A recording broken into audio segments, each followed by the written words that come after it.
Polytechnic કોલેજમાં 3 દિવસથી કમ્પ્યુટરની ઇન્ટરનેટ સિસ્ટમ ઠપ થઈ જતા પ્રવેશ માટે ધરમધક્કા ખાતા વિદ્યાર્થીઓ અને વાલીઓમાં રોષની લાગણી ફેલાઈ છે। MS યુનિવર્સિટીની પોલિટેકનિક કોલેજમાં છેલ્લા 3-4 દિવસથી કોમ્પ્યુટરો તેમજ ઇન્ટરનેટ સિસ્ટમ ખોટકાઈ જતા કોલેજમાં પ્રવેશ માટે ધરમધક્કા ખાતા વિદ્યાર્થીઓમાં રોષની લાગણી ફેલાઈ હતી।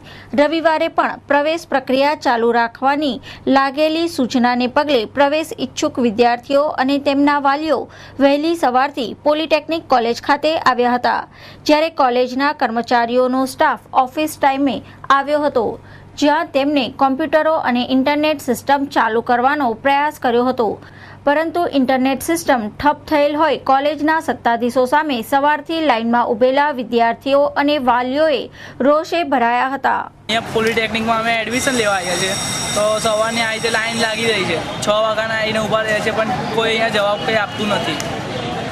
અહીંયા બહુ લાઈનો છે, પણ અમે અહીંયા સવારના ઊભા છે। અહીંયા સર લોકો હમણાં આવ્યા અને 10 છોકરાઓને અંદર જવા દે છે અને એવું કહે છે 10 જ ફિલ્ડ સિલેક્ટ કરી શકાય છે।